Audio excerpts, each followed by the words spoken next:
உங்கள் தங்க நகையை விற்று பணம் பெற நம்பிக்கையான நிறுவனம் மேக்ஸ் கோல்ட். கால் 04445454545. எனக்கு ஃபர்ஸ்ட் மேரேஜ் 14 வயசில் ஆச்சுங்க மேம். இவங்களோட அண்ணா தான். அவங்களுக்கும் எனக்கும் முதல் குழந்தை துவாரி சுரேஷ் அவன் பிறந்தான். 20 வயசில் அவங்க அண்ணன் இறந்ததுக்கப்புறம் 22 வயசில் கணவரோட தம்பியே கல்யாணம் பண்ணிக்கிட்டேன். இப்போ ஃபஸ்ட்டு அண்ணன் மனைவியாக பார்த்துருப்பீங்க. அண்ணன் இறந்ததுக்கு அப்புறமா நிறைய பேர் உங்களை அந்த பொண்ணு 20 வயசில் பிள்ளையோட தனியாக நிற்குது, கல்யாணம் பண்ணிக்கோ அப்படின்னு சொல்லியிருப்பாங்க. சில பேர் கல்யாணம் பண்ண வேண்டாம், அந்த பொண்ணுக்கு ராசி இல்லை அப்படி இப்படின்னு சொல்லியிருப்பாங்க. பட் உங்களுக்கு பர்சனலாக உங்களுக்கு என்ன தோணுச்சு? அப்பா அம்மா 2 பேருமே சின்ன வயசுலேயே பிரிஞ்சுட்டாங்க. அம்மா என்ன பண்ணுறாங்கன்னா வெளிநாட்டுக்கு போகிறதுக்காண்டி அவங்களோட அம்மா வீட்டில் எங்களை விடுறாங்க. எங்கள் மாமா நிறைய அடிப்பார்லாம் என்ன. ஏதாச்சும் நான் எதிர்த்து பேசிட்டுனா எங்கள் அம்மா காசு அனுப்பலையா அப்படி ஒரு வார்த்தை சொல்லிட்டுனாலும் இது சனியம் பிடிச்சது, இது மூஞ்சப்பாரு, இதுங்கெல்லாம் இருக்கிறதால தான் எங்களால் நிம்மதியாக இருக்க முடியல. எங்கள் அம்மாவோட காசை வாங்கி வச்சுக்கிட்டே இப்படிலாம் எங்களை பேசியிருக்காங்க, திட்டிருக்காங்க, அடிச்சிருக்காங்க. தாய் மாமா அவ்வளோ பாசமாக இருப்பாங்க. ஆமாம் மேம். இவ்வளோ நீட்டு வரவு எடுத்து நான் அடிப்பார். இவங்க எவ்வளோ நகை போடுறேன்னு சொன்னாங்க, அவங்க எவ்வளோ நகை கேட்டாங்க அப்படின்றது எந்த டீட்டெயிலும் எனக்கு தெரியாதுங்க மேம். கல்யாணம் பண்ணிட்டு அங்கே போனதுக்கு அப்புறம் தான் தெரியுது நகையே ஒரு யமனா வந்துச்சு என் வாழ்க்கைக்கு. 14 வயசு குழந்தைக்கு கல்யாணம் பண்ணதே பெரிய தப்பு. அதுல நகை போடல பிரச்சனை. அங்கே இருக்க சொந்தக்காரங்கள்லாம் தூண்டி விட்டதான். நீ நிறைய படிச்சிருக்குல்ல, உனக்கு ஏன்டா நகையே போடல தூண்டி விடும்போது இவர் அப்பப்போ என்ன பண்ணுவாரு, எங்கேயாச்சும் என்கிட்டையும் நல்லபடியா பேசுவாங்க, அவர்கிட்டையும் நல்லபடியா பேசுவாங்க. திடீர்னு அவர் என்கிட்ட என்னன்னுவாரு, போய் உங்க அம்மா வீட்டில் நகை வாங்கணும் அப்படின்னு சொல்லி அந்த 15 வயசுல நான் 10th படிச்சுட்டு இருக்கேன். அப்போ அடிப்பாரு. இவங்க என்ன பண்றாங்க, மேரேஜ் பண்ணி 3 மாசத்துலேயே என்னை விட்டுட்டு யாருமே இல்லை, எல்லாரும் போயிட்டாங்க. அந்த வீட்டில் ஒரு வீட்டுக்கு தனியாக நான் மட்டும்தான் இருக்கேன். அங்கேருந்து டிசி எல்லாம் வாங்கிட்டு வந்து நானே எங்கள் சித்தப்பா வச்சு நான் ஸ்கூல் சேர்ந்துட்டேன். எங்கள் வீட்டுக்காருக்கு இந்த டீட்டெயில் கல்யாணம் பண்ணிட்டு ஏன் அவள் ஸ்கூல் போகணும், ஏன் போறா அப்படின்னு ஊரில் இருக்கிறவங்களாம் சொல்லி கொடுத்து நான் ஸ்கூல் போகிறத அங்கேருந்து சென்னையிலேருந்து திடுதிப்புன்னு அதை தெரிஞ்சு விட்டுட்டு போனவர் தெரிஞ்சு நீ ஏன் ஸ்கூல் போன அப்படின்னு சொல்லி ஒரு நாள் எனக்கு சரியான அடி, ட்ரெஸ் எல்லாம்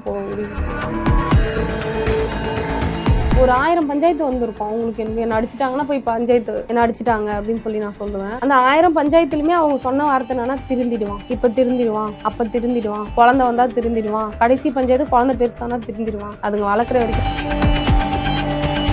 குடிபோதையிலே போய் தான் என்கிட்ட பிரச்சனை பண்ணிட்டு தாலியெல்லாம் அறுத்து போட்டு இவராகவே போய் சுருக்கு போட்டுக்கினார். அந்த சம்பவம் நடக்கிறதுக்கு முன்னாடி என்னென்ன பிரச்சனை நடந்துச்சுன்னு அங்கே இருக்கிறவங்க எல்லாருக்குமே தெரியும், இவருக்கும் தெரியும். இவரும் அங்கே தான் இருக்காரு. உடனே அவங்க இறந்த அடுத்த செகண்ட்ல அவர் சொன்ன வார்த்தை அப்படியே பழிச்சிருச்சு. அப்போ நான் உட்காந்து அழுதுகிட்டு தான் இருக்கேன். அழுகு வருது, எதை நினைச்சு அழுகுதுன்னே தெரியல. நீ பண்ண கொடுமையை நினைச்சு அழுகுறதா, உன்னை நம்பி வந்த நான் இப்போ 2 குழந்தைய கையில் வச்சிருக்கேன், எங்கே போகிறதுன்னு அழுகுறதா, எங்கள் அம்மான்னா கேட்பாங்க நம்மளை, என்னை வச்சுக்குவாங்களா இல்லை முடிக்கிடுவாங்களா, இவங்கெல்லாம் இப்படி பேசுகிறாங்களே, இவங்களும் நம்மளை வச்சுக்க மாட்டாங்களா, அப்போ நமக்கு எங்கே தான் அடைக்கணும். ஓப்பனாகவே என்னெல்லாம் சொன்னாங்க, நீ இவங்க பாட்டியை திட்டுவாங்க, கட்டிக்கு போகிற இடம்லாம் கேட்பாங்க. அந்த வார்த்தை சொல்லுவாங்க. அந்த வார்த்தையை சொன்னதுக்கு அப்புறமா சில பேர் அம்மா மாதிரி, சில பேர் அண்ணனோட ஒய்ஃபு நீ எப்படி கல்யாணம் பண்ணிக்கலாம் அப்படிலாம் சொல்லியிருந்தாங்க. நான் நிறைய கோவப்பட்டுருவேன், அவர் மேலேயே. ஆனா அவரு கோவமே பட மாட்டார். என்ன எப்படி சமாதானப்படுத்தலான்ட்டு சிரிக்க வச்சிருவாரு. அப்புறம் அவரு வேலைக்கு போயிட்டாருன்னா, ஐயோ நம்ம போய் இவ்வளவு கோவப்பட்டுருமே, உடனே ஃபீல் பண்ண வச்சிருவாரு. அப்படி ஃபீல் பண்ண வச்சிருவாரு. பொண்ணுங்க கோவப்படுறாங்க, கத்துறாங்க, சண்டை போடுறாங்கன்னா கண்டிப்பா அது ஒரு சிறந்த காதலனால், சிறந்த கணவனால் மாற்ற முடியும். அந்த அன்பு மட்டும் ஒரு இதயத்துல இருந்து முழுசா கிடைச்சிருச்சுன்னா அந்த பொண்ணு கத்த மாட்டா, சண்டை போட மாட்டா. அது எல்லா பொண்ணுங்களுக்கும் இல்ல, சில பெண்களுக்கு. நம்ம கூட வாழ்கிற பல பெண்கள் நிறைய பிரச்சனைகளை தாண்டி ஜெயிச்சு வாழ்ந்துக்கிட்டு இருப்பாங்க. அப்படி ஒரு பெண்கிட்ட தான் இன்றைக்கி நான் பேச போகிறேன். கொஞ்ச நாள் முன்னாடி விஜய் டிவியில் அண்ணன் இறந்து போனதுக்கு அப்புறமா தம்பியை அந்த மாமியாரே திருமணம் பண்ணி வச்சுருப்பாங்க. ஸோ அதை பார்த்துட்டு என்ன ரீச் பண்ண பெண் தான் இவங்க. அது மட்டும் இல்லை, 14 வயசில் அம்மா கல்யாணம் பண்ணி வச்சுட்றாங்க 9th படிக்கும்போது. அந்த கணவர் இந்த பெண்ணுக்கு 20 வயசு இருக்கும்போது இறந்து போய்ட்றாங்க. அப்போ ஒரு பையன் ப்ளஸ் வயிற்றுல ஒரு குழந்தை. என்ன ஆச்சு? அந்த கணவருடைய தம்பியவே திருமணம் பண்ணும்போது நடந்த விஷயங்கள்லாம் என்னென்ன? இன்னைக்கு வாழ்க்கை சுகமாக இருக்கா? இந்த பெண் கடந்து வந்த பாதையை பேசலாம். வணக்கம்ப்பா. நீங்கள் விஜய் டிவியில் அந்த ப்ரோக்ராம் பார்த்துட்டு ரீச் பண்ணீங்க இல்லையா? ஆமாம். ஸோ உங்களை பற்றி சொல்லுங்கப்பா. உங்களுக்கு என்ன 14 வயசில் கல்யாணமா? ஆமாம் மேம். அப்பா அம்மா 2 பேருமே சின்ன வயசுலேயே பிரிஞ்சுட்டாங்க. அப்போ நாங்கள் அங்கங்கே வளர்றோம். அதாவது அப்பாவோட சொந்தக்காரங்க வீட்டில் கொஞ்ச நாள், அப்புறம் அம்மாவோட சொந்தக்காரங்க அப்படி இப்படி அங்கங்கே கொஞ்ச நாள் வளரும்போது ஒரு ஸ்டேஜுக்கு மேலே அம்மா வெளிநாட்டுக்கு போய் எங்களை காப்பாற்றணும், நாங்கள் 3 பிள்ளைங்க, நாங்கள் வெளிநாட்டுக்கு போய் காப்பாற்றணும் எங்களை அப்படின்னு சொல்லிட்டு அம்மா என்ன பண்ணுறாங்கன்னா வெளிநாட்டுக்கு போகிறதுக்காண்டி அவங்களோட அம்மா வீட்டில் எங்களை விடுறாங்க. அப்படி விட்டுட்டு அவங்களுக்கு பணம் சம்பாரித்து கொடுத்துட்ருக்காங்க, அதாவது எங்களோட தாய் மாமா வீட்டுக்கு.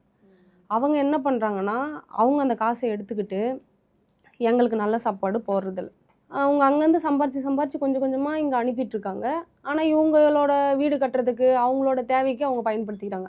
ஆனால் எங்களுக்கு போட்டதுனாவும் ரேஷன் அரிசி சாப்பாடு தான். அந்த சாப்பாடையும் நாங்கள் சாப்பிட்டுட்டு தான் வளர்ந்தோம்.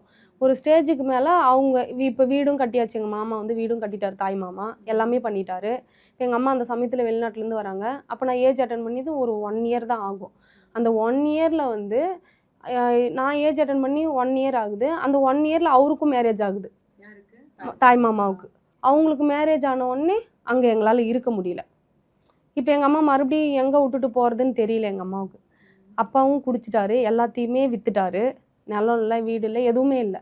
அண்ணன் தம்பியை மட்டும் அப்பாவை பெற்ற பாட்டிக்கிட்ட விட்டுட்டு இவளை எப்படியாச்சும் மேரேஜ் பண்ணி வச்சுருங்க அப்படின்னு சொல்லி எங்கள் தாய் மாமா வந்து ரொம்ப ஃபோர்ஸ் பண்ணிட்டாரு. இருக்கவே கூடாது என் வீட்டில், இந்த பொண்ணு வந்து மதிக்க மாட்டேங்குது. என்னென்னா நான் காலைல டியூஷன் போவேன், மதியானம் ஸ்கூல் போவேன், மறுபடியும் ஈவினிங் வந்து டியூஷன் போயிடுவேன். இந்த கேப்பில் ஏதாச்சும் நீ வேலை செய்ய, என் துணியை நான் துவைச்சி போட்டுக்குவேன். என்னவோ அவங்க சாப்பாடு ஆக்கி வைப்பாங்க, அதை நான் சாப்பிடுவேன், அவ்வளோதான். மற்றபடி எதுவுமே அந்த வீட்டில் எங்களுக்குன்னு கிடையாது. இப்போ தீபாவளி பொங்கல் அப்படின்னு வருதுன்னா எங்கள் அம்மா ட்ரெஸ் எடுத்து கொடு பசங்களுக்கு அப்படின்னு சொல்லி எங்கள் அம்மா காசு அனுப்புவாங்க. அந்த காசையே எங்கள் மாமா என்ன பண்ணுவார்னா அவர் செலவுக்கு எடுத்துக்குவார். அவரோட செலவுக்கு எடுத்துக்கிட்டு நீங்கள் வந்து மதிக்க மாட்டேங்கிறீங்க, உங்களுக்கு வந்து ட்ரெஸ் எல்லாம் எடுத்து கொடுக்க முடியாது, மாதம் அரிசி பருப்பு காசு அனுப்புகிறாங்களோ அதையும் எடுத்துக்குவார். அவர் எடுத்து அவரோட தனிப்பட்ட அவங்க செலவுக்கு பயன்படுத்திக்குவாங்க. ஆனால் எங்களுக்கு எதுவுமே மனசார திருப்தியாக செஞ்சதில்லை. சொல்லப்போனால் ஒரு சாப்பாடு செஞ்சால் கூட அவங்க ரூமில் வச்சு தனியாக சாப்பிட்டுக்குவாங்க. நல்ல சாப்பாடாக இருந்தால், நல்லா இல்லாத சாப்பாடு நாங்கள் சாப்பிடணும். அப்படி தான் போச்சு. இது ஒரு குழந்தையா வளரும்போது ரொம்ப கஷ்டம், ரொம்ப கஷ்டம் மேம். ஏன்னா எங்களுக்கு அம்மாவு பாசமும் இல்லை. சின்ன வயசுலேருந்து எங்களுக்கு முக்கியமே எனக்கு எங்கள் அண்ணன் எங்கள் தம்பி, எங்கள் 3 பேருக்குமே தாய் பாசம்னு ஒன்று வேணும். அந்த தாய் பாசமே இல்லாமல் நாங்கள் ரொம்ப அலைஞ்சு கஷ்டப்பட்டு திரிஞ்சு சாப்பாட்டுக்கு எங்கள் அம்மா கஷ்டப்பட்டு காசு அனுப்புனாலும் எங்களால் நல்ல சாப்பாடு இல்லை. அதுதான் அவங்க உங்களை வளர்க்கணும் தான் வெளிநாட்டுக்கே வீட்டு வேலை செய்கிறாங்க. எங்களை பார்க்காம ராவும் பகலும் கஷ்டப்பட்டு அவங்களுக்கு உடம்பு முடியலனாலும் கொஞ்சம் கொஞ்சமாக சேர்த்து காசு அனுப்புகிறாங்க. ஆனால் இவங்களோட தேவை முடிஞ்ச உடனே அவங்களுக்கு மேரேஜ் ஆகி இன்னொருத்தவங்க வந்த உடனே இந்த பொண்ணுலாம் வீட்டில் வச்சிருக்க முடியாது, என்னால் கல்யாணம் பண்ணி கொடுத்துரு அப்படின்னு ஒரே ஃபோர்ஸ் எங்கள் தாய் மாமா. அவரால் தான் எனக்கு கல்யாணமே ஆச்சு. ஆமாம், 14 வயசில். இப்போ எங்கள் அம்மா பிரிஞ்சு வந்துட்டாங்க.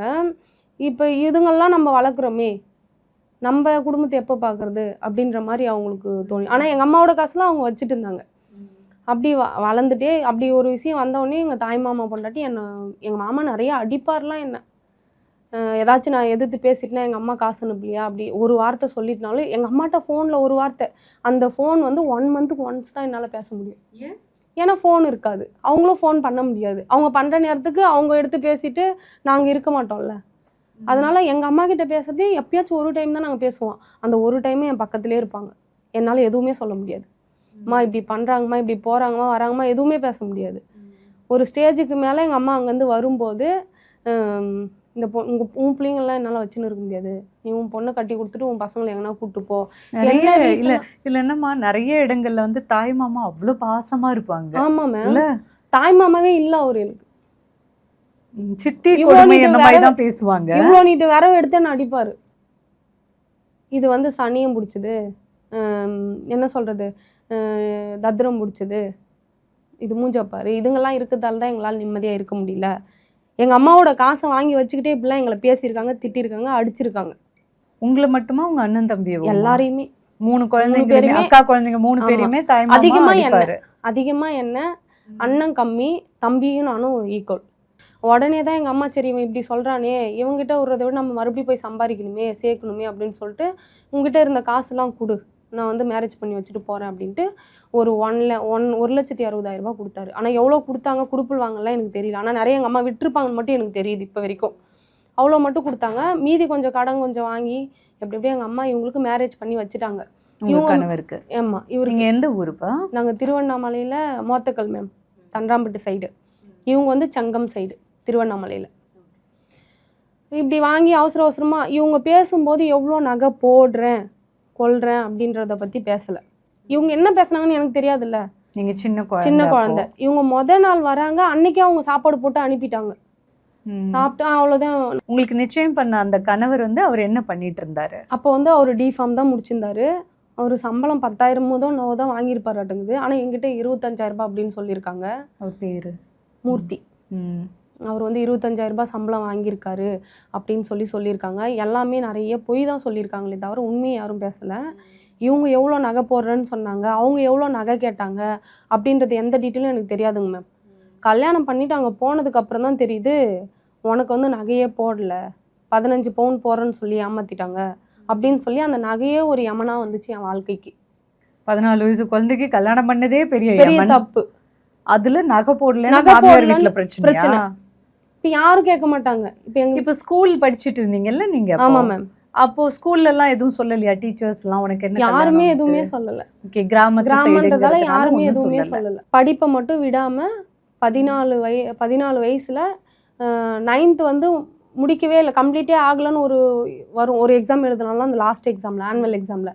ஆனால் அந்த ஒரு எக்ஸாமையாச்சும் முடிக்கணும்னு சொல்லி கல்யாணம் நடந்த அன்னைக்கு அந்த தாலியோடய போயிட்டு அப்படியே எக்ஸாம் எழுதணும்.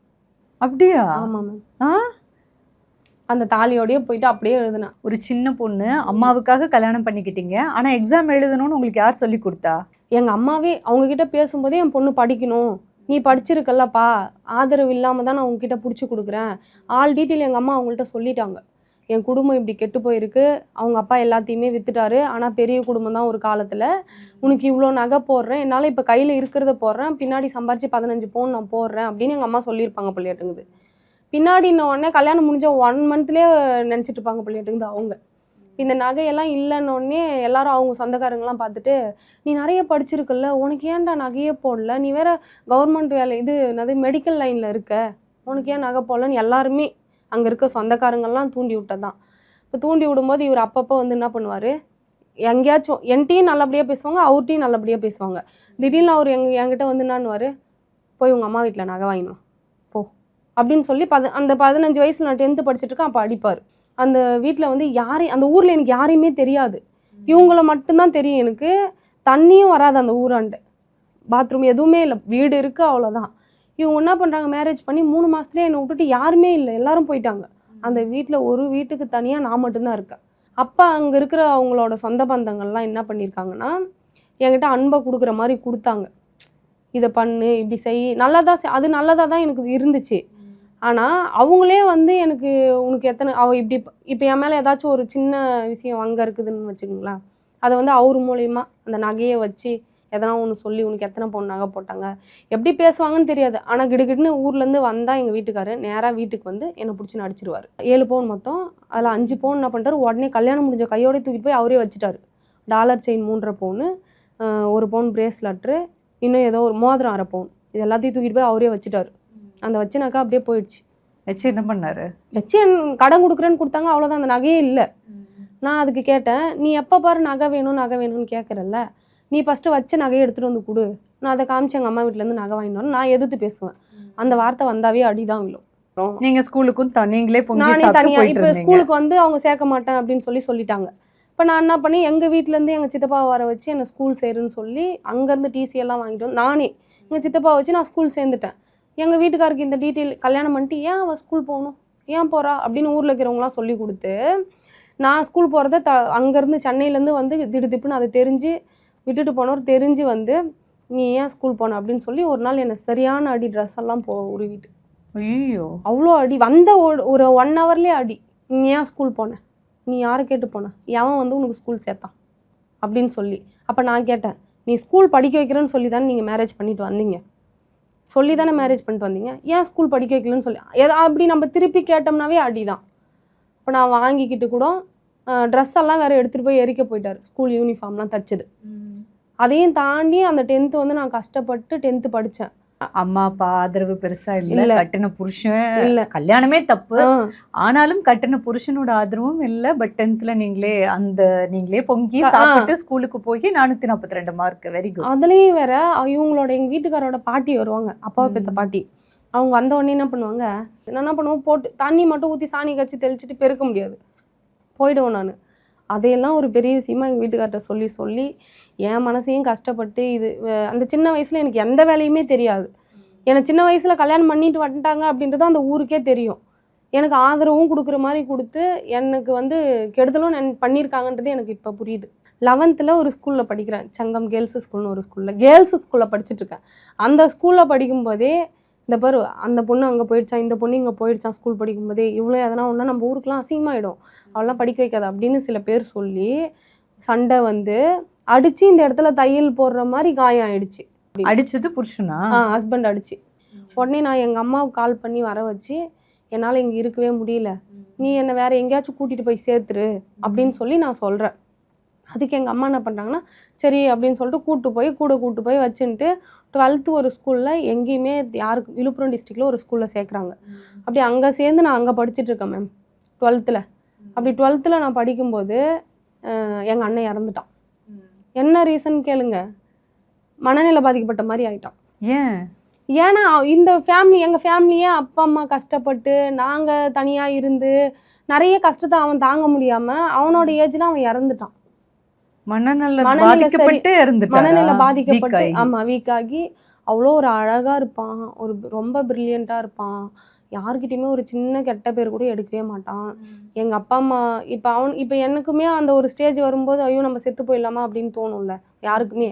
அப்படி அது அவனுக்கு ஆழமா தோணி அவனே தூக்கு போட்டு செத்து போயிட்டான் நான் 12th படிக்கும்போது. ஐயோ, ஒரு அப்பா அம்மா சரியில்லைன்னா அந்த பிள்ளைங்க நாங்க எப்படிலாம் பாதிக்கிறோம் நீங்களே பாருங்க. இதே உங்க அம்மா வந்து என்ன பண்ணிருக்கணும், வெளிநாட்டு வேலைக்கு போனா கூட உங்களை நிறைய இடங்கள்ல ஹாஸ்டலோட சேர்த்து படிக்க வைக்கிறாங்க. அந்த மாதிரி சேர்த்து பாதுகாப்பா படிக்க வைக்கலாம். என்ன விவரமும் பத்துறது இல்ல நிறைய பேருக்கு இல்ல. அந்த தெளிவான முடிவுகள் எடுக்காததுனால என்னென்ன பிரச்சனை எல்லாம் பெருசாகுதே தவிர்த்து சொல்யூஷனே கிடையாது மேம். இப்ப அவன் ஒருத்தன் இறந்தே போயிட்டான். இவங்க 2 பேரும் எங்க அப்பா அம்மா சரியில்லாதால என் வாழ்க்கை இப்படி ஆயிடுச்சு. அவன் இறந்தே போயிட்டான். தம்பி மட்டும் இருக்கான். அவனும் அங்கங்கே சாப்பிட்டுக்கிட்டு எப்படியோ கஷ்டப்பட்டு அவன் படித்து வரான். நான் 12th முடித்த உடனே என்ன பண்ணுறேன், எங்கள் அம்மாக்கிட்டே இருக்கேன். அப்போ இருக்கும்போது சில பேர்லாம் சொல்கிறாங்க, இது பாரு வாழா வெட்டியாக வந்துருக்குது அப்படி இப்படின்னு என்னை ஒரு மாதிரி பேசுகிறாங்க அப்படின்னு எனக்கே அப்படி ஒரு ஃபீல் ஆன உடனே என்ன பண்ணேன், இப்போ இவர் வந்து எங்கள் வீட்டுக்கார் வந்து சரி வா உன்னை நல்லா பார்த்துக்கிறேன் நான் அப்படின்னு சொன்னோடனே நான் என்ன பண்ணிட்டேன், அம்மாவோட லைஃபே கஷ்டப்படுறாங்க, அவங்களே தனியாக இருந்து அவங்க கூட இருந்து நம்ம ஏன் இன்னும் கஷ்டப்படணும், நம்ம என்ன பண்ணலாம், நம்ம வந்து கூப்பிட்டாங்கல்ல சரி நல்லா பார்த்துக்குவாங்க அப்படின்னு ஒரு நம்பிக்கையில் 12th முடிச்ச உடனே அவங்க பின்னாடி நான் வந்துட்டேன். காலேஜே படிக்கல. என்னன்னா எங்கள் அம்மாவே வந்து சில டென்ஷன்லாம் இருக்கும்போது என் மேலே காட்டுவாங்க, உங்களால் தான் எனக்கு தொல்லை, நீங்கள் வந்து உங்கள் அப்பாலாம் நல்லா ஜாலியாக இருக்கான் எல்லாத்தையும் விற்றுட்டு அப்படி இப்படி ஒரு வார்த்தை சொல்லும்போது எனக்கு கொஞ்சம் கஷ்டமாக இருக்கும், கோவமாக இருக்கும். உங்ககிட்ட இருக்கிறத விட அங்கேயே போய் இருந்துடலாம் போல் எங்கேயாச்சும். ஏன்னா அங்கே மாமா வீட்லேயும் டென்ஷனு தலைவலி நிம்மதி இல்லை, இங்கே வந்தாலும் இவங்க திட்டுறாங்க, இதுக்கு பதிலாக நம்ம அங்கேயே போய் செத்து போயிடலாம் போலையாட்டுங்குது அப்படின்ற ஒரு மைண்ட் செட்லேயே அவங்க வந்து சும்மா கூப்பிட்டாங்கன்ட்டு நான் போயிட்டேன். அவங்க அந்த மாதிரி சொன்னோடனே சரி நம்ம இவர் கூட போயிட்டு நமக்கு ஒரு குழந்தையும் வந்துருச்சுன்னா நம்மளை நல்லா பார்த்துக்குவார் அப்படின்னு ஒரு நம்பிக்கையில் என்ன பண்ணேன், குரோம்பேட்டில் வந்து நாங்கள் 1 month எங்கள் வீட்டுக்கார ஹஸ்பண்ட் கூட தான் இருந்தேன். அந்த 1 monthமே எனக்கு எங்கள் பையன் பெரியவன் நின்றுட்டான். ஹரி நின்ன உடனே அப்பயுமே அவர் அமைதியாக இல்லை. இங்கே வந்து 2 பேரும் இங்கே இருக்கும்போதுமே அவர் அமைதியாக இல்லை. குடிக்கிறது, சண்டை போடுறது, குடிப்பாரு, சிகரெட் பிடிப்பாரு, என்னென்ன பழக்கம் இருந்துச்சுன்னே தெரியலங்க மேம். ஆனால் மேரேஜுக்கு முன்னாடியே இருந்திருக்கும் பள்ளியாட்டுங்குது. அவன் நின்ன உடனே ரிட்டன் என்ன பண்ணிட்டேன், நான் ஊருக்கு வந்துட்டேன். ஊருக்கு வந்து ஊர்லேயே இருக்கேன். அப்போ வந்து எல்லாருமே உனக்கு குழந்தை இல்லைன்னு சொன்னவங்க முன்னாடிலாம் எனக்கு குழந்தை இருக்குது, நான் மாசமாக இருக்கேன் அப்படின்னு சொல்லி நான் காமிச்சேன். அப்புறம் அந்த குழந்தை பிறக்கும் போதுல ஆனால் அந்த வயசில் உங்களுக்கு வந்து ஓகே குழந்தை வந்ததுக்கு அப்புறமா தான் நம்மளை நல்லா பார்த்துப்பாங்கன்னு ஒரு நம்பிக்கை வரும்ல, திருந்துவாங்க அப்படின்னு சொல்லி ஒவ்வொரு டைமுமே எல்லாருமே ஒரு பிரச்சனை நடக்குது அப்படின்னா அதை வந்து பஞ்சாயத்து பண்ணி போ மாறிடுவான் போ இதுதான். அந்த ஒரு 7 வருஷத்தில் வந்து ஒரு 1000 பஞ்சாயத்து வந்திருக்கும். அவங்களுக்கு எனக்கு என்னை அடிச்சிட்டாங்கன்னா போய் பஞ்சாயத்து என்னை அடிச்சிட்டாங்க அப்படின்னு சொல்லி நான் சொல்லுவேன். அந்த 1000 பஞ்சாயத்துலையுமே அவங்க சொன்ன வார்த்தை என்னன்னா திருந்திடுவான், இப்போ திருந்திடுவான், அப்போ திருந்திடுவான், குழந்தை வந்தால் திருந்திடுவான், இப்போ குழந்தை பசங்க பெருசானா திருந்துவான், கடைசி பஞ்சாயத்து குழந்தை பெருசானா திருந்திடுவான், அதுங்க வளர்க்குற வரைக்கும் பாரு வேலையை பாரு போ விடு. அம்மா மறுபடியும் வெளிநாட்டுக்கு போயிட்டாங்க. இப்போ கேட்க ஆள் இல்லை. உங்களுக்கு பஞ்சாயத்து தான். பஞ்சாயத்துல காம்ப்ரமைசிங் அப்போதைக்கு நடக்கும். அப்புறம் சரி போடா. எந்த ஒரு ஸ்டேஜுக்கு மேலே தான் அந்த வீட்டில் அரிசி பருப்பு இல்லாத ரொம்ப கஷ்டம் வருமன்னு ஒரு காலம் வரும். அவங்க இறக்குறதுக்கு 8 மாதத்துக்கு முன்னாடி இப்போ ஒர்க் போகாமல் வீட்டிலே வந்துருந்தார். அந்த காலத்தில் தான் ரொம்ப இவங்களும் மச்சினரும் ஒர்க் போகல, இவங்களும் ஒர்க் போகல, யாருமே ஒர்க் போகாமல் வீட்டில் வந்து இருந்த உடனே அப்போ ரொம்ப வறுமையாகிடுச்சு. யாரை கேட்குறதுன்னு தெரியல. மாமனார் சம்பாதிக்கிறாங்க, அவங்களையும் உரிமையாக கொடுங்கன்னு கேட்கல. வீட்டில் இருக்கிறத சமைச்சு போட்டு சாப்பிட்டு கொல்லையாக போய் கீரை பிடின்னு வந்துலாம் சமைச்சு வைப்பேன். இங்கேருந்து ஒரு கொஞ்சம் ரொம்ப தூரம் மேம் தண்ணிக்கு போகணுன்னா. வயிற்றுல ஒரு குழந்தை இருக்கு, கையில் ஒரு குழந்தை இருக்கு. கையில் இருக்கிற குழந்தைய 3வது இல்லை, நீங்கள் 2வது குழந்தையும் கர்ப்பமாயிட்டீங்க. இப்படி பொழப்பா இருக்கும்போது ஒரு ஸ்டேஜுக்கு மேலே நான் பேச்சுவார்த்தையே இல்லை.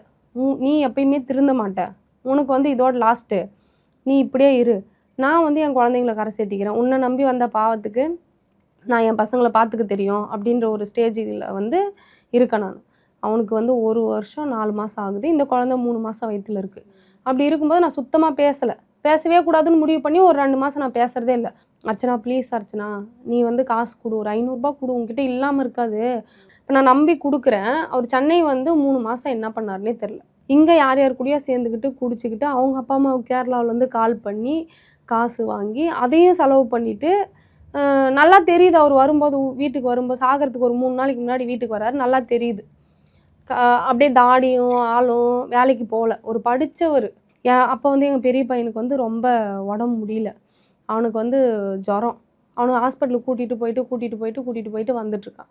அப்படி வந்துட்டு இருக்கும்போது 3வது நாள் கரெக்டாக அவராகவே வந்து குடிச்சிட்டு சாயந்தரம் ஒரு 6 மணி இருக்கும். இப்படி வரும்போது பின்னாடியே வந்து அர்ச்சனா நில்லு அப்படின்னு சொல்லிட்டு சண்டை போட்டார். அது வர்றதுக்கு முன்னாடியே நான் இப்படி மருந்து எடுக்கலான்னு வந்தேன். பின்னாடி கதவை திறந்து பார்க்கும்போது நல்லா பாட்டில் கையில் வச்சு கலக்கி குடிச்சிட்டு இருந்தார். குடித்த உடனே நான் உடனே கதவை சாத்திட்டு கிடுக்கிட்டுன்னு ஒடியான்ட்டேன். குடிச்சிட்டு வந்து நம்மக்கிட்ட தான் எப்படியும் பிரச்சனை பண்ணுவாங்க, நம்ம வந்து இங்கே இருக்கக்கூடாது, நம்ம வயிற்றுல ஒன்று கையில் ஒன்று வச்சுருக்கோம், நமக்கு எதுக்கு அடிச்சுட்டு ஏதோ ஒன்று ஆயிடுச்சுன்னா நம்ம பிள்ளைங்க அனாதையாக ஆகிடும் நம்மளை மாதிரி அப்படின்னு ஒரு ரீசனுக்காகவே நான் அந்த இடத்த விட்டு ஓடி வரேன். பின்னாடியே வராரு. வந்து ஏய் நில்லுடி, எங்கே போகிற, அவங்க வீட்டாண்ட உனக்கு இவ்வளோ நேரத்துக்கு என்ன வேலை, அப்படி இப்படின்னு பிரச்சனை வலிக்கிறாரு. அப்படி வலிச்சுட்டு அங்கவே நான் அடிக்கிறதுக்கு வந்தார். அப்புறம் அங்கே இருக்கிற பசங்களாம் ஒரு 2-3 பேர் தடுத்துட்டு அங்கவே வந்து தாலியெல்லாம் பிச்சு போட்டாங்க. அங்கே இருந்தவங்க எல்லாருமே, எங்கள் சின்ன மாமியார் எல்லாருமே அந்த தாலியெல்லாம் கோர்த்து அப்போ தான் கட்டுறாங்க. கட்டிட்டு ரோடு மேலே நின்றுக்கிட்டு, உனக்கு வந்து நான் இறந்தாதான் உன்னோட கஷ்டம்னான்னு தெரியும், இப்போ நீ என்னை ஒரு மனுஷனாக கூட மதிக்க மாட்டேங்கிற, நான் இறந்ததுக்கப்புறம் உன்னை யாருமே உனக்கு மரியாதையே கிடையாது அப்படின்ற வார்த்தையை மட்டும் சொன்னாங்க. எப்பயுமே நான் செத்துருவேன்னு சும்மா போய் கொல்லையில் படுத்துட்டு வருவார். எப்பயுமே சண்டை வலிச்சுட்டு நான் செத்துருவேன்னு சொல்லிட்டு சாகலாம் மாட்டார். போய் கொல்லையில் போய் படுத்துட்டு வருவார். அப்போ படுத்துட்டு வரும்போது சரி அந்த மாதிரி நான் சொல்லிட்டு போவார் போல் அப்படின்னு சொல்லிட்டு நான் என்ன பண்ணிட்டேன், நான் போய் பார்க்குறேன் அப்படின்னு சொல்லி அங்கே ஒருத்தர் இருந்தார். அவர்கிட்ட சொல்லும்போது கூட நீ போவாதம்மா, அவன் சண்டை போட்டு போயிருக்கான், ஏதோ ஒன்று ஆயிடுச்சுன்னா. எங்கள் அம்மா கடைசியாக ஃபைனல் பண்ணும்போது என் பொண்ணு உயிருக்கு எதனா ஒரு ஆபத்துனா அந்த ஊரே பதில் சொல்லணும்னு சொல்லிட்டு போனாங்க. அந்த வார்த்தையை சொல்லிட்டு போனோடனே உனக்கு எதனா ஒன்று ஆயிடுச்சுன்னா உங்கள் அம்மாவுக்கு யார் நான் பதில் சொல்கிறது அப்படின்னு சொல்லி போவாதுன்ட்டாங்க.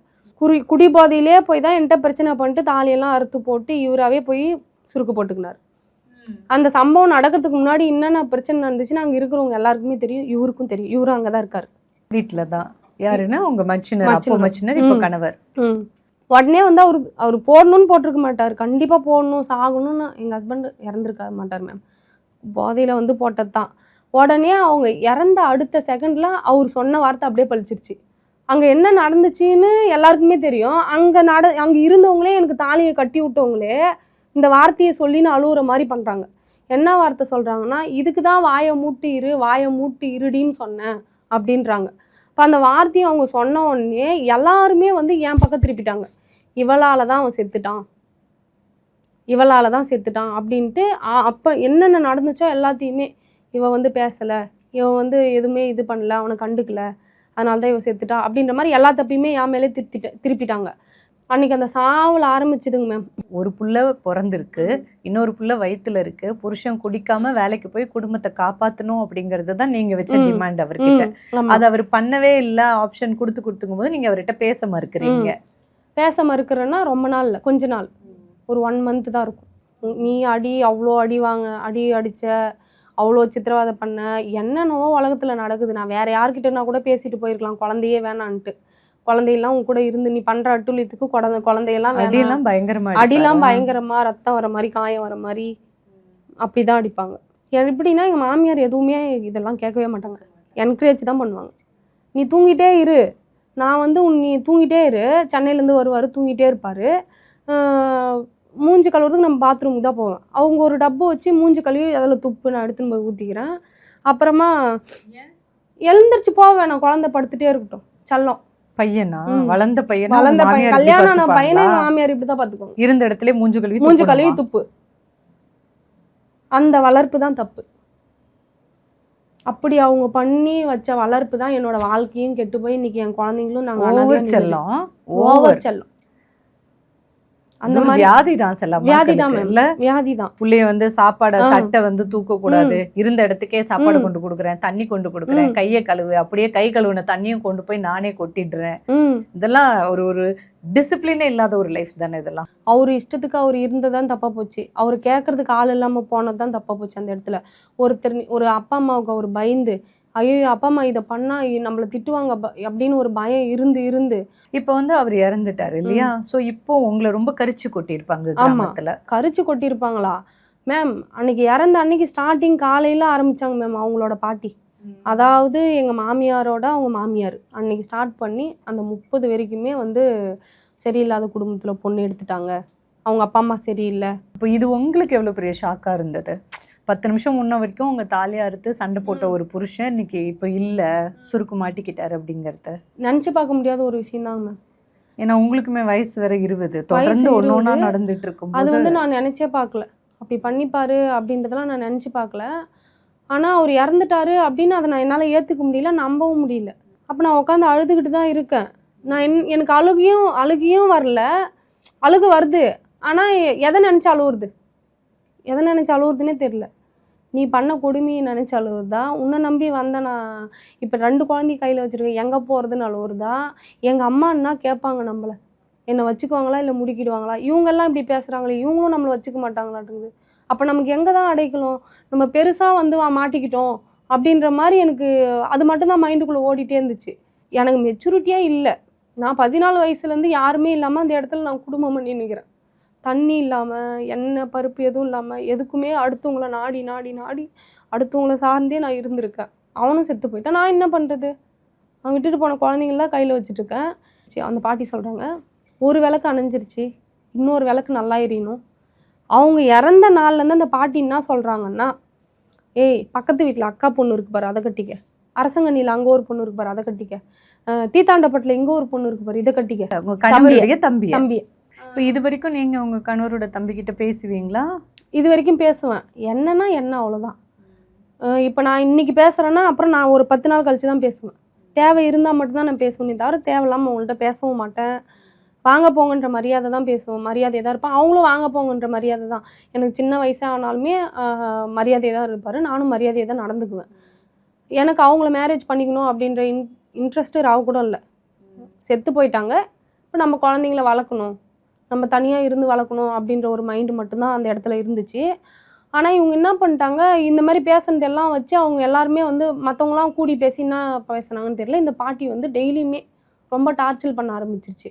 யாரும் சாப்பிட்டியான்னு கூட கேட்கல அந்த வீட்டில். இதுக்கு மேலே நம்ம இருக்கக்கூடாது அப்படின்னு ஒரு மைண்டு வந்துருச்சு. இவருமே எதுவுமே சொல்லலை. எங்கள் அம்மா கிட்ட தான், அம்மா நான் அவங்க கூட தான்மா வரப்போகிறேன் அப்படின்னு சொல்லும்போது எங்கள் அம்மா என்னை அவ்வளோ திட்டுறாங்க. திட்டிட்டு என்ன பண்ணுறாங்க, நான் பஞ்சாயத்து வைக்கிறேன், வச்சுட்டு நான் ரஞ்சித்தை உன்னை கல்யாணம் பண்ணிக்க சொல்லி நான் பேசுகிறேன், அவனுக்கு இன்னும் ஒரு 5 பவுன் நகை போடுறேன், அவன் நல்ல பையன், அவன் நல்லா வச்சுக்குவான், நீ அங்கேயே இரு அப்படின்னு எங்கள் அம்மா சொல்கிறாங்க. அம்மா நான் இங்கெல்லாம் இருக்க மாட்டேன், என்னை இருக்கவே விட மாட்டேங்கிறாங்க, என்னை எப்படி பேசுகிறாங்க நீ பார்த்தியா அப்படின்னு எங்கள் அம்மாட்ட பேசும்போது எங்கள் அம்மா என்ன சொல்கிறாங்க, இரு நான் பஞ்சாயத்து பேசுகிறேன் அப்படின்னு சொல்லிட்டு என்னை திட்டிட்டு, அதுக்கு தான் நான் அவங்க கூட போவதென்ன, நீ ஏன் போனேன், நான் தான் உனக்கு கல்யாணம் பண்ணி வச்சேன், நீ ஏன் போனேன் அப்படின்னு அந்த டாப்பிக்கே பேசிகிட்டு இருந்தாங்க. அப்புறம் நான் ஃபோனை கோவமாக கட் பண்ணிட்டோன்னே அப்புறம் ஒரு 10 பேரை கூப்பிட்டு வராங்க. அப்படி கூப்பிட்டு வரும்போது இவங்க என்ன சொல்கிறாங்கன்னா, மறுபடியும் உங்க ஊர்லயே பஞ்சாயத்து, உங்க அம்மா உங்க முதல் கணவர் மூர்த்தியோட தம்பி ரஞ்சித்தையே திருமணம் பண்ணி வைக்கணும்னு பேசுறாங்க பஞ்சாயத்துல. அப்படி பேசும்போது யாருமே அலோவ் பண்ணல. அதெல்லாம் வந்து ஏன்னா முதல்ல எங்கள் குடும்பம் சரியில்லாத குடும்பத்துலேருந்து பொண்ணு எடுத்து தான் இவன் செத்து போயிட்டான் அப்படின்னு ஒரு டாப்பிக்கை வச்சு திணிச்சிட்டாங்க. அதனால் நானே எங்கள் அம்மாட்ட சொல்லிட்டேன்ம்மா, நீ போய் அவங்கள்ட்ட என்னை கட்டிக்குன்னு சொல்லி கேட்காதம்மா, வேணாம்மா எனக்கு அந்த வாழ்க்கையே, நான் முன்னாடி அனுபவிச்சதே உனக்கு போதாதா, எனக்கு தேவையில்லை, என்னை எப்படியாச்சும் என் குழந்தைங்கள மட்டும் வளர்த்து விடு, நான் வெளியில் போய் கஷ்டப்பட்டு உனக்கும் சோறு போடுறேன், என் பசங்களையும் பார்த்துக்க அப்படின்னு சொன்னேன். எங்கள் அம்மா வந்து இல்லை, நீ உனக்கு என்ன வயசாகுது, 20 வயசாகுது, உன்னை நீ கல்யாணமே பண்ணிக்காமல் ஒழுக்கமாக இருந்தாலும் உன்னை ஊரே தப்பு சொல்லும், நீ சும்மா யாருனையா நின்று என்னான்னு பதில் சொன்னால் கூட உன்னை தப்பாக பேசுவாங்க, நான் அதெல்லாம் அனுபவித்து தாண்டி வந்திருக்கேன், நீ வந்து இந்த குழந்தை உனக்கு குழந்தை வந்து தேவையில்ல, அந்த பையன் வந்து அரியை வந்து அவங்ககிட்டே விட்டுரு, அவன் கட்டிக்க மாட்டானா, நீ என் கூடயே வந்துடு, உன்னோட நகைலாம் விற்றாங்களா அதெல்லாம் வாங்கிக்கலாம் நம்ம, அவன் அப்புறம் எப்படி அவன் வேறு யாருன்னா கட்டிக்குவான், அவன் இப்போ கட்டிக்க மாட்டானா, அவன் எப்படி வேறு யாருன்னா கட்டிக்குவான், உனக்கு வாழ்க்கை கொடுத்து தான் ஆகணும், நீ எங்கே போவ, உனக்கு ஒரு ஆதரவு கொடுத்து தான் ஆகணும்னு அன்றைக்கி 10 பேர் வச்சு பேசினாங்க. இப்போ பேசும்போது இவர் என்னன்ட்டாருன்னா, குழந்தைய பெற்று கொடுத்துட்டு போக சொல்லுங்கள், நான் மேரேஜ் பண்ணிக்க மாட்டேன் அப்படின்னு சொல்லிட்டாரு.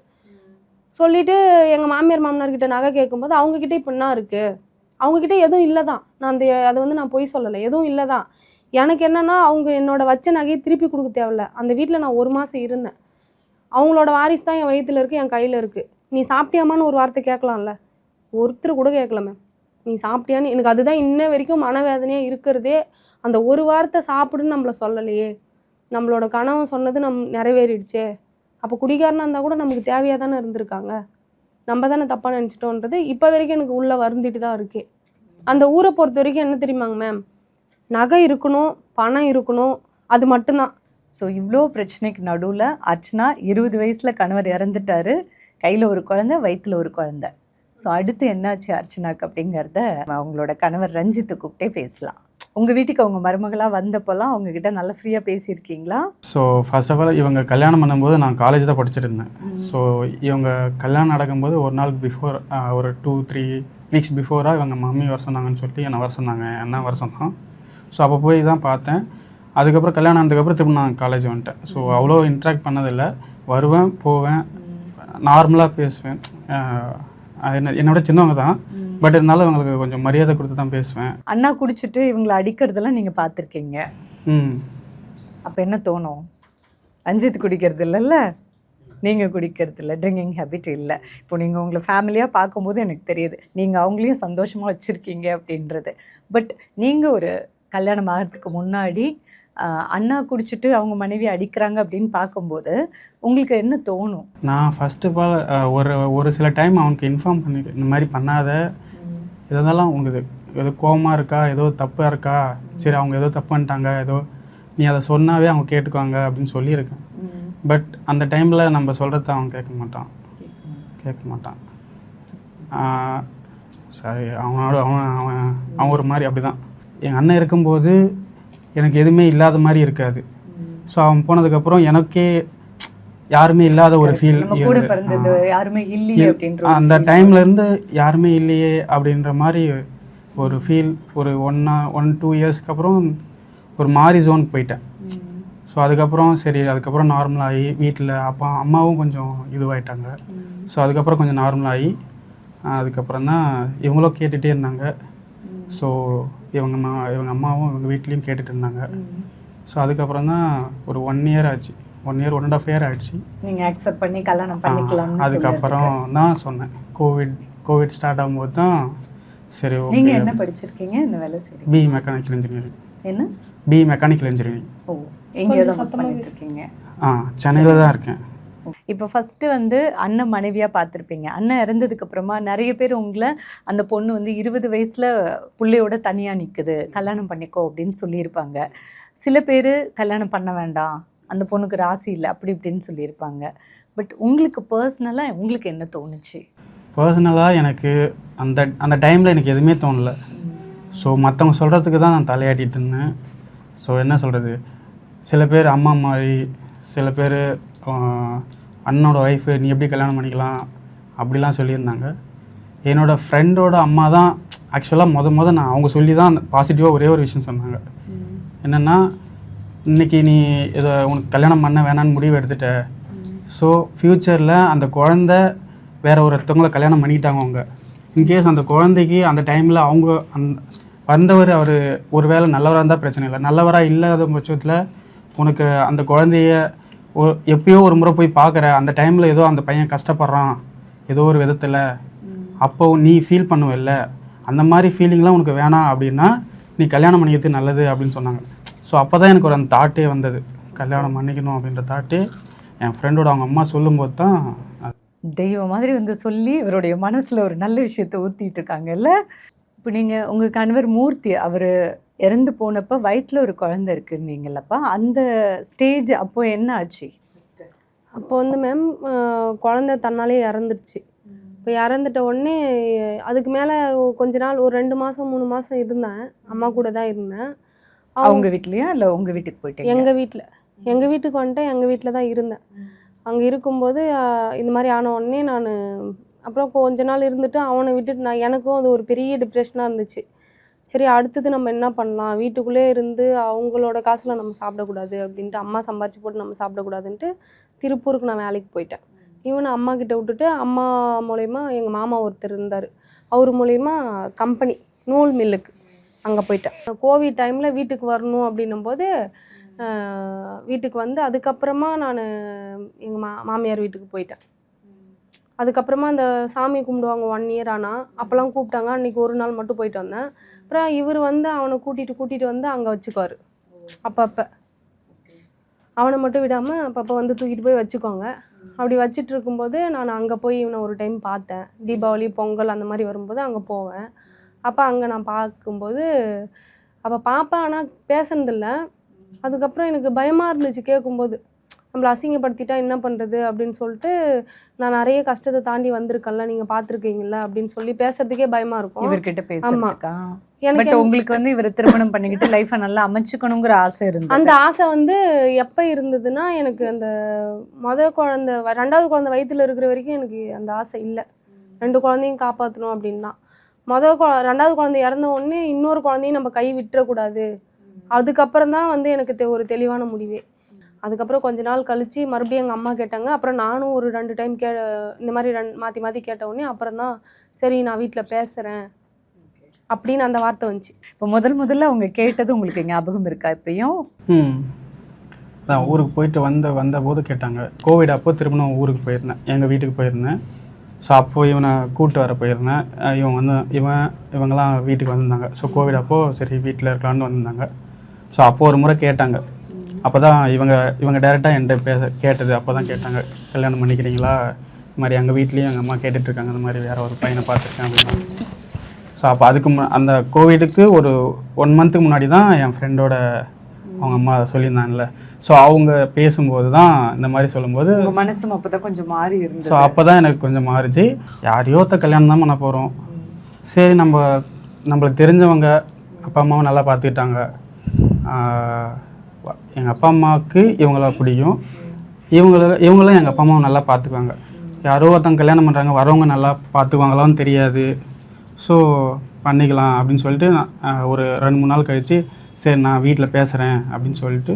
பட் நீங்கள் வந்து ரொம்ப தைரியமான ஒரு டெசிஷன். எப்பயுமே வந்து காதலையோ கல்யாணமோ பெண்கள் முன்னெடுக்கிறது வந்து ரொம்ப கம்மியாக இருக்கும். பட் ஒரு நல்ல பையன் அவர் ரஞ்சித் அப்படின்னு உங்களுக்கு தெரியும் போது நம்மளே கேட்டுடலான்னு ஒரு தைரியம் உங்களுக்கு வந்ததே நான் பெருசாக தான் பார்க்குறேன். எனக்கு வந்து அப்போ கேட்கும்போது எங்கே நம்மளை அசிங்கப்படுத்திடுவாங்களோ, நம்மளை செருப்பால் அடித்த மாதிரி கேட்டாலும் நம்மளோட போயிடுமே.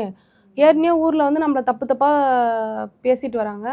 சப்போஸ் இவங்க ஊரில் சொல்லிட்டாங்கன்னா, என்னை இப்படி கேட்டாங்கன்னு சொல்லிட்டாங்கன்னா, அந்த பாட்டி நம்மளை விடாதே, ரொம்ப அடிச்சே முடிக்கிடுவாங்களே அப்படின்ற ஒரு மைண்ட் யோசிச்சு கேட்குறீங்க அவர்கிட்ட. ஆமாம், அப்படி யோசிச்சு பயந்துட்டே நான் சொல்லும்போது கூட தயவு செஞ்சு எதுவாக இருந்தாலும் என்கிட்ட மட்டும் சொல்லிடுங்க, யாருக்கிட்டையும் இன்ஃபார்ம் பண்ணிடாதீங்க அப்படின்னு ஒரு வார்த்தை சொல்லிட்டீங்க. அதான் இவங்க சொன்னதுக்கப்புறம் இவங்கள்ட்ட சரி நான் யோசிச்சு சொல்கிறேன், ஒரு நல்ல முடிவாக சொல்கிறேன் அப்படின்னு சொல்லிட்டேன். அதுக்கப்புறம் எங்கள் அப்பா அம்மாவுக்கு சொல்லலை. கிட்டத்தட்ட ஒரு 6 மாதம் ஆகிடுச்சு, சொல்லவே இல்லை அவங்களுக்கு. அதுக்கு முன்னாடி எங்கள் அண்ணன், எங்கள் பெரியப்பா பையன் ஒருத்தர் இருந்தார், அவர்கிட்ட சொன்னேன் இந்த மாதிரி அர்ச்சனாவே கல்யாணம் பண்ணிக்கலான்னுக்கிறேன் நான் சொல்கிறேன் அப்படின்னா. அவரும் தப்பு இல்லைடா பண்ணிக்கடா அப்படின்னு தான் சொன்னார். ஸோ அதுக்கப்புறம் கல்யாணம் பண்ணுறதுக்கு ஒரு 1 வீக் முன்னாடி தான், ஒரு வாரத்துக்கு முன்னாடி தான் 2 பேர்ட்ட எங்கள் அப்பாக்கிட்டையும் எங்கள் அம்மாக்கிட்டையும் சொல்கிறேன், இந்த மாதிரி கல்யாணம் பண்ணிக்கலான்னு இருக்கேன் கோவிலில் போயிட்டு அப்படின்னா. சரி அவங்களும் எதுவும் சொல்ல, சரிப்பா அப்படின்ட்டாங்க. பரவாயில்ல, இப்போ பெருசாக எதுவும் நடக்காமல் கிளைமேக்ஸ் வந்து சுமூகமாக நடந்துருச்சு இல்லை? இப்போ சென்னை வந்து உங்களோட வாழ்க்கை எப்படி போயிட்டுருக்கு? இப்போ நல்லா சந்தோஷமாக போயிட்டுருக்கு, எந்த ஒரு இதுவும் இல்லை. யார் ஊரில் இருக்கும்போதாச்சும் ஏதாச்சும் சொல்லிக்கிட்டே இருப்பாங்க. அதனால் மேரேஜ் முடிஞ்சு ஒரு 6 மந்த்லேயே நாங்கள் இங்கே வந்துட்டோம். வந்த உடனே அதுக்கப்புறம் நான், இவர், அவன் மட்டும்தான், 3 பேர் தான். அப்போ இருந்து இப்போ வரைக்குமே ஒரு ஃப்ரெண்ட்லியான லைஃப் தான். இப்போ மனசில் ஒன்று வச்சுக்கிட்டோ, அவரு ஒன்று மனசில் வச்சுக்கிட்டோ அப்படி கிடையவே கிடையாது. ஓப்பன் டைப்பு, சண்டையாக இருந்தாலும் சந்தோஷமாக இருந்தாலும் ஓப்பனாக. என்னை பொறுத்த வரைக்கும் அதுதான். நான் நெத்தி பொட்டில் அடித்த மாதிரி இது பிடிக்கலன்னா பிடிக்கலன்னு சொல்லிவிடுவேன். சந்தோஷத்தை கொடுத்தாலும் சந்தோஷமாக, எதுவாக இருந்தாலுமே ஒரு ஃப்ரெண்ட்லியாக தான் இவருமே என்னை ட்ரீட் பண்ணுறாரு. நானுமே இவர்கிட்ட அப்படி தான் நடந்துக்கிறேன். எந்த ஒரு இதுவுமே இல்லாமல் எங்களோட விஷயம்னு யாருக்கும் எங்கள் பிரச்சனைன்னு யாருக்கிட்டையும் சொன்னதும் இல்லை, எந்த பிரச்சனையும் வந்ததும் இல்லை. எது வந்தாலும் எங்களுக்குள்ளே சின்ன மன கஷ்டமாக தான் அப்போவே சொல்லி பேசி நல்லா. இப்போ மாமனார் மாமியார் அம்மா ஆல் ஹாப்பியா? அவங்க இப்போ இவ பிறந்ததுக்கு அப்புறம் எல்லாருமே சந்தோஷம். பட் நீங்கள் எடுத்த அந்த முடிவு ரொம்ப ஒரு நல்ல முடிவு. அதாவது ஒரு பெண் வந்து நகை கொண்டு வந்தாலா, பணம் கொண்டு வந்தாலா, அண்ணனை கல்யாணம் பண்ணியிருக்காங்க, அவர் சுருக்கு மாட்டிட்டு இறந்துருக்காரு, ராசி இல்லைன்னு ஊரில் சொல்லுவாங்க, நிறைய பயமுறுத்துவாங்கல்ல ஒரு பெண் ஒரு பெண் மேலே நிறைய பழி போட்டு ஒரு பயமுறுத்தி வைப்பாங்க, இந்த பொண்ணுக்கிட்ட போகாதன்ற மாதிரி. அப்படித்தான் அவங்க கிராமத்துலேயும் சொல்லி வச்சுருந்துருக்காங்கல்ல. அதையெல்லாம் தாண்டி அவர் பார்க்கறதுக்கு ரொம்ப பொறுமையாக மெச்சூர்டாக இருக்கார் அவர், இல்லை? ஒரு தெளிவான சிந்தனை உள்ள மனிதராக இருக்காரு. இவருக்கு இருக்கிற மூளை வந்து எனக்கு அதில் ஒரு கால்வாசின்னு கூட சொல்ல முடியாது. கரெக்டாக ட்ரீட் பண்ணுவார். இப்படி பேசணும், இப்படி இருக்கணும், இவங்க இப்படி அப்படின்றத கரெக்டாக சொல்லிடுவார். எல்லாம் ஒருத்தர் ஊர்லேயுமே அவங்க சொந்தக்காரங்களையே கூட இவங்க கிட்ட பேசாத, இவங்களாம் யாரும் நல்லவங்கன்னு என்ன ஓப்பனாகவே சொல்லி அவர் ஒரு தெளிவான முடிவு கரெக்டாக திருமணம் பண்ணி இன்னைக்கு அந்த குடும்பத்தையே கிரியேட் பண்ணியிருக்காரு. இதுக்கு காரணம் அந்த ஆணுடைய பொறுமை, தெளிவு, அந்த ஒரு நல்ல சிந்தனை தான். எனக்குவே வந்து ரொம்ப கோவம், நான் நிறைய கோவப்பட்டுருவேன், நிறைய கோவப்பட்டுருவேன் அவர் மேலேயே. ஆனா அவரு கோவமே பட மாட்டார். எப்படியா? பயங்கர கோக்கரியா? கோவமே பட மாட்டாரு, எதுவுமே பேச மாட்டாரு.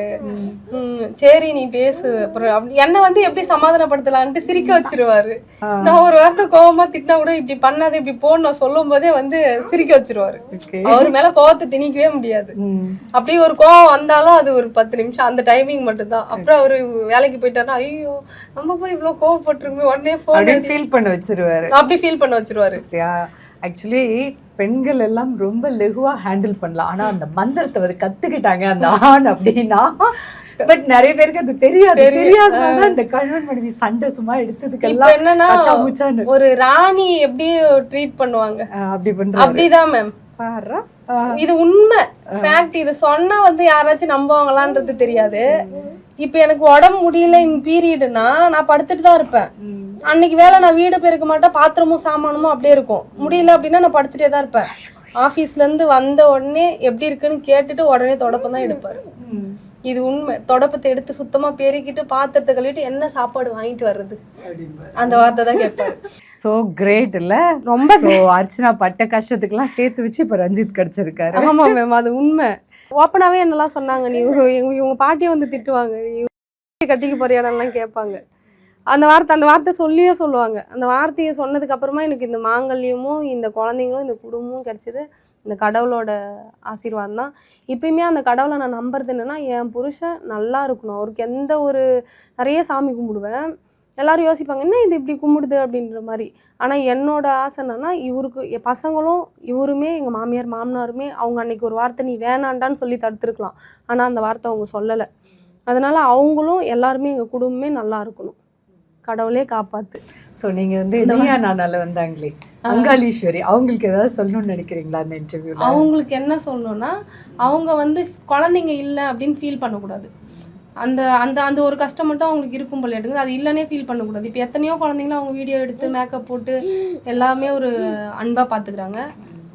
அவங்க வந்து அதை நினச்சி ஃபீல் பண்ணாமல் அவங்களோட ஃபேமிலி வந்து நல்லா இருக்குது, அழகாக இருக்குது பார்க்க. ஸோ ரஞ்சித் மாதிரி எல்லா ஆண்களுமே இருந்துட்டா மனைவிகளுக்கெல்லாம் பயங்கர கிரேட்ஃபுல்லாக ஒரு ஃபீலிங் இருக்கும், சந்தோஷமாக இருக்கும் ஃபேமிலியோ. நீங்கள் சொல்லுங்கள், மனைவியை எப்படி நடத்தணும் அப்படின்னு ஒரு ஆண் இருக்கணும்? அதுதான் இப்போது நம்மளை நம்பி ஒருத்தங்க வந்துட்டாங்க. ஸோ நம்ம கூட தான் இருக்க போகிறாங்க, நம்ம கூட தான் லைஃப் வாழ போகிறாங்க. ஸோ அவங்களுக்கு கோவம் வந்தாலும் என்னோடய கேரக்டர் எப்படின்னா நான் அட்ஜஸ்ட் பண்ணி இருந்துக்குவேன் எப்படியா இருந்தாலும். ஸோ அவங்களுக்கு கோவம் வந்தாலும் நான் ஓரளவுக்கு சாந்தமாக தான் இருந்துக்குவேன். அதே மாரி சில டைம் நானும் கோவப்படுவேன். உடனே அதுக்கு அடுத்தது என்ன திரும்ப மாற்றி பேசிக்கிட்டே இருந்தால் சண்டை தான் வரும். அடுத்தது போயிட்டு உடனே சாரி கேட்டுருவேன், அவ்வளோதான் முடிஞ்சிடும். சாரி கேட்டால் அடுத்த பிரச்சனைக்கு போகாது, அந்த பிரச்சனை அதோட முடிஞ்சிடும், திரும்பவும் நார்மல் ஆகிடுவோம், அவ்வளோதான். ஸோ இதே சாரியே கேட்க மாட்டேன், வந்து அக் பண்ணிடுவாங்க. இப்படியே அந்த உடனடி கம்மனு விடுறி அப்படின்ற மாதிரி பண்ணிடுவார். அதுக்கப்புறம் என்னால் எதுவுமே பேச முடியாது. சரி விட்டு போ, சரி எவ்வளோ, சரி இந்த தப்பை மறுபடியும் பண்ணாத, சில விஷயத்துல இது மாதிரி பண்ணாத, அப்படி இருக்காதீங்க, மாறுங்க அப்படின்ற மாதிரி சொல்லிடுறாங்க. ஒரு பெண்ணுக்குமே அந்த பழச அந்த கூட வாழற ஆண் வந்து குத்தி காமிக்க கூடாது அப்படின்ற இன்செக்யூரிட்டி. இவர் அந்த மாதிரி எதுவுமே சொல்ல மாட்டார். நீ அப்படி இருந்த, நீ இப்படி இருந்த, அந்த மாதிரி இருந்த, அந்த மாதிரி இது வரைக்கும் ஒரு வார்த்தை கூட சொல்லல. நானாச்சும் ஒரு டைம் கோவப்பட்டுருவேன். என்னோட ஃபாஸ்ட்டை நினைச்சு நானாச்சும் கோவப்பட்டு ஒரு வார்த்தை கேட்பேன். அன்னைக்கு நீங்க இப்படி பண்ணிருக்கலாம்ல, ஒருத்தராச்சும் ஒரு ஆதரவு தெரிவிச்சிருக்கலாம்ல. பழசெல்லாம் நினைச்சு சில டைம் ஒரு டைம் ஒரு சட்டம் பேசிடுவேன். அப்புறமா எனக்கு தெரியும் அவர் பேச மாட்டாரு. இப்படிப்பட்ட ஆண்கள் கிடைக்கிறதெல்லாம் வரும் மச்சனா, வரும் தான் மேம். அதனால நானே என்ன சொல்லிடுவேன், சரி முடிஞ்சிருச்சு. நிஜமா அப்படி பண்ண மாட்டீங்க நீங்க? எதுவும் பேச மாட்டாரு மேம். இவ்வளவு தெளிவான ஒரு எதுவுமே பேச மாட்டாரு. இந்த 4 வருஷத்துல எனக்கு எதுவுமே இது வரைக்கும் சொன்னதே இல்லை. இதுதாங்க, பொண்ணுங்க வந்து கோவப்படுறாங்க, கத்துறாங்க, சண்டை போடுறாங்கன்னா கண்டிப்பா அது ஒரு சிறந்த காதலனால், சிறந்த கணவனால் மாத்த முடியும். ஆமா. ஏன்னா பொண்ணுங்க கத்துறதுலாம் ஒண்ணுமே இல்லை, அன்பு. அந்த அன்பு மட்டும் ஒரு இதயத்துல இருந்து முழுசா கிடைச்சிருச்சுன்னா அந்த பொண்ணு கத்த மாட்டா, சண்டை போட மாட்டா. எங்க எந்த பொண்ணுக்கு முழுசா கிடைக்கலையோ அந்த மாதிரி பொண்ணுங்க கத்துவாங்க, சண்டை போடுவாங்க. அது நான் பார்த்திருக்கேன். இது எல்லா பொண்ணுங்களுக்கும் இல்ல, சில பெண்களுக்கு அந்த லைன். சோ அர்ச்சனா வந்து கோவக்காரி, சண்டைக்காரி அப்படின்னு எல்லாரையும் பேர் சொன்னா கூட கிராமத்துல இல்ல, இன்னைக்கு அந்த கோவத்தை அடக்கி பொறுமையாயிரு அப்படின்னு கத்து கொடுத்து ரஞ்சித் வந்திருக்காரு. And all the very best. உங்களை பார்க்கும்போது எனக்கு ரொம்ப ஹாப்பியா இருக்கு. இன்னும் பல வருடங்கள் சூப்பரா சந்தோஷமா வாழணும். நீங்க ஒரு ரோல் மாடல் கணவர். உங்கள் தங்க நகையை விற்று பணம் பெற நம்பிக்கையான நிறுவனம் மேக்ஸ் கோல்ட். கால் 04445454545.